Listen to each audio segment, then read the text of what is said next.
Hello welcome. So இந்த வீடியோல if else எப்படி வேலை செய்யுதுன்னு பார்க்கலாம். சரிங்களா? இஃப் எல்ஸ் எப்படி வேலை செய்யுதுன்னு பார்க்கலாம். இந்த ப்ராஜெக்ட்டுக்கு மேனேஜர் உங்களுக்கு எப்படி ஒரு அசைன்மெண்ட் கொடுக்குறாருன்னு பார்க்கலாம். இப்போ ஃபர்ஸ்ட் டைம் மேனேஜர் உங்ககிட்ட என்ன சொன்னார்னா, ஏஜ் வந்து 18 இருந்துச்சுன்னா எனக்கு அடல்ட்னு பிரிண்ட் ஆகணும் அப்படின்னு சொல்லி ரெக்குயர்மெண்ட் வந்து உங்ககிட்ட கொடுத்தாரு. இப்ப அவர் சொல்ற கண்டிஷன் வந்து என்னன்னா, ஏஜ் வந்து லெஸ் தென் 18 இருந்துச்சுன்னா சில்ட்ரன்னும், அந்த 18க்கு மேல வேற எந்த நம்பர் வந்தாலுமே அத வந்து அவங்க அடல்ட்னு சொல்லணும். ஃபர்ஸ்ட் வேற நம்பர் வந்தா இது பிரிண்ட் பண்ணுன்னு நம்ம கிட்ட சொல்லவே இல்லை மேனேஜர். இப்ப என்ன சொல்றாரு, இப்ப ஏஜ் லெஸ் தென் 18 வந்துச்சுன்னா அது சில்ட்ரன்னும், 18 தவிர்த்து 18க்கு மேல எந்த நம்பர் கொடுத்தாலுமே அத வந்து அடல்ட்னு சொல்லணும் அப்படின்ற ஒரு ப்ராஜெக்ட கிரியேட் பண்ணி சொல்றாரு. இந்த இடத்துல பாத்தீங்கன்னா we have a two condition. ஒரு condition less than 18னா children enter பண்ற கண்டிஷன். இன்னொரு கண்டிஷன் பாத்தீங்கன்னா வேற என்ன வந்தாலுமே வேற apart from less than greater than 18 மேல வந்துச்சுன்னா அத வந்து அடல்ட்னு சொல்ற மாதிரி ஒரு கண்டிஷன் செக் பண்ணணும்னு சொல்றாரு. அப்போ இந்த இடத்துல பாத்தீங்கன்னா நம்மளுக்கு ரெண்டு கண்டிஷன் வருது. அப்ப ரெண்டு கண்டிஷனை நம்ம எப்படி கொடுக்கலாம், இது இல்லைன்னா அது, அந்த மாதிரி கண்டிஷன்ல வருது. அப்ப இஃப் அப்படின்னா சின்டெக்ஸ் பாருங்க, இந்த கண்டிஷன் ட்ரூனா இந்த பிரிண்ட் ஸ்டேட்மெண்ட் வந்து எக்ஸிக்யூட் ஆகணும்.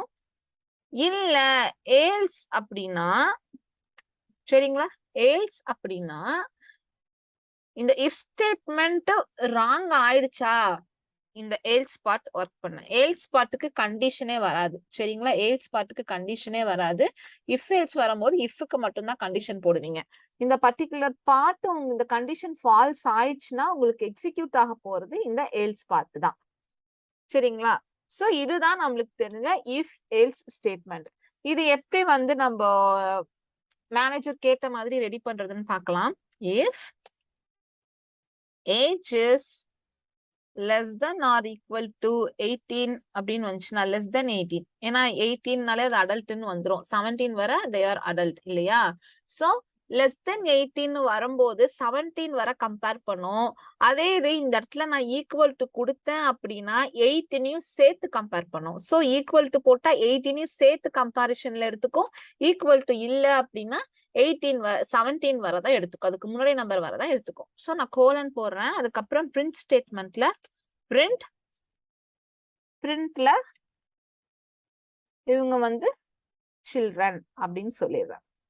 அதுக்கு அடுத்து ஏல்ஸ்ல பிரிண்ட், இந்த பிரிண்ட்ல நான் என்ன போட போறேன் அப்படின்னா அடல்ட். இன்கேஸ் லெஸ் தென் கொடுக்குற ஏஜ் லெஸ் தென் 18 இல்லைன்னா வேற என்ன நம்பர் வந்தாலுமே அதை நான் என்னன்னு சொல்ல போறேங்க, அடல்ட்னு சொல்ல போறேன். அதான ரூல்ஸ், நம்மளுக்கு மேனேஜர் கொடுத்த ரூல்ஸ். சோ மேனேஜர் கொடுத்த ரூல்ஸ் படி நம்ம என்ன பண்ணிட்டோம், கோடிங் எழுதிட்டோம். சோ இப்ப நான் என்ன பண்ண போறேன், இதை ரன் பண்ண போறேன்.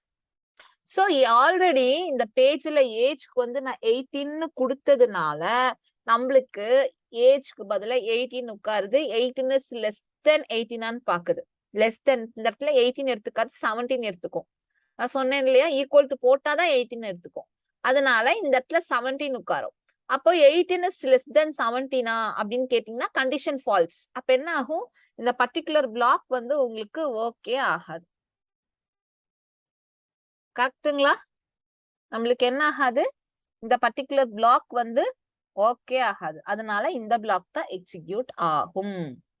சோ இப்போ மேனேஜர் கிட்ட போய் நீங்க சொல்லலாம், சார் நான் இந்த பர்டிகுலர் ப்ராஜெக்ட கிரியேட் பண்ணிட்டேன் அப்படின்னு சொல்லிட்டு. இருந்தாலும் நம்ம வந்து சில்ட்ரன் வர மாதிரி ஒரு வாட்டி டைப் பண்ணி பார்த்துக்கலாம். சரிங்களா? சோ இந்த ஒரு பர்டிகுலர் ஏஜ் வந்து நான் இங்க காப்பி பண்ணிக்கிறேன். சோ தட் ஈஸியா வந்து நம்ம எக்ஸிக்யூட் பண்ணி பார்த்துக்கலாம். கரெக்டுங்களா? சோ இந்த இடத்துல நான் போடுறேன். இப்ப இதை எக்ஸிக்யூட் பண்ணி பார்க்கும்போது இந்த ஏஜ் அப்படின்ற இடத்துக்கு I'm going to give 34. So இப்ப நான் என்டர் பண்ணிட்டேன். நான் உங்களுக்கு ஆல்ரெடி சொல்லியிருக்கேன், இப்போ இருந்தே நீங்க என்ன பிராக்டிஸ் பண்ணணும் அப்படின்னா, உங்க லாஜிக் கரெக்டா இல்லையான்னு செக் பண்றதுக்கு, அது எக்ஸிக்யூட் பண்றதுக்கு முன்னாடியே நீங்க அந்த லாஜிக்ல மேனுவலா எக்ஸிக்யூட் பண்ணி பார்த்திருக்கணும். உங்க மேனுவல் எக்ஸிக்யூஷனோட ஆன்சரும் சிஸ்டம் எக்ஸிக்யூட் பண்ற ஆன்சரும் சேமா இருந்தாதான் உங்க லாஜிக் கரெக்ட்னு அர்த்தம். சரிங்களா? இப்ப ஏஜ்க்கு 34 அப்படின்னு சொல்லிட்டு இங்க சேவ் ஆயிருக்கும். அப்போ இங்க 34 வந்து ரீப்ளேஸ் ஆயிரும். அப்ப 34 இஸ் லெஸ் தென் 18 கண்டிஷன் ட்ரூவா? 34 விட 18 வந்து சின்ன நம்பர், 18 விட 34 சின்ன நம்பரா அப்படின்னு கேட்டீங்கன்னா இந்த கண்டிஷன் நம்மளுக்கு ஃபால்ஸ் ஆயிடுச்சு. இந்த கண்டிஷன் ஃபால்ஸ் ஆகிறதுனால நம்மளுக்கு இந்த கண்டிஷன் எக்ஸிக்யூட் ஆகும். சோ தட் அடல்ட் பிரிண்ட் ஆகும். அப்ப இந்த பர்டிகுலர் ஸ்டேட்மெண்ட்டுக்கு நம்மளுக்கு என்ன ஆன்சர் வரணுங்க? அடல்ட் வரணும். ஒரு வாட்டி சில்ட்ரனுக்கு போட்டு பார்த்தரலாம். சோ சில்ட்ரனுக்கு நான் 12ன்னு கொடுக்குறேன். சோ நான் 12ன்னு கொடுத்தேன்னா எனக்கு என்ன வரணும்? மேனுவலா செக் பண்ணிடலாம்.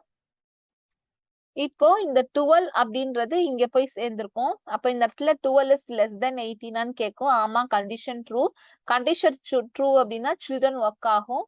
ஒன்ஸ் இது கண்டிஷன் சாட்டிஸ்ஃபை ஆயிட்டு ஒர்க் ஆயிடுச்சு அப்படின்னா இந்த ரெண்டு இதுவும் ஒர்க் ஆகாது. அப்போ இந்த பர்டிகுலர் ஆன்சரை நான் எக்ஸிக்யூட் பண்ணேன்னா எனக்கு சில்ட்ரன் வரணும். சில்ட்ரன் வந்துச்சுன்னா என்னோட லாஜிக் வந்து கரெக்ட் அப்படின்னு அர்த்தம். ஓகேங்களா? Very good. இப்போ சில்ட்ரன் வந்தாச்சு. இப்போ உங்களுக்கு நான் நெக்ஸ்ட் இதுல இன்னும் ஒரு ப்ராஜெக்ட், இன்னொரு இஃப் ஏலிஃப் எப்படி ஒர்க் பண்றதுன்னு பாக்குறேன். அதுக்கு நம்ம மேனேஜர் என்ன மாதிரி அசைன்மெண்ட்ஸ் கொடுக்குறாருன்னு பார்க்கலாம். சரிங்களா? Very good.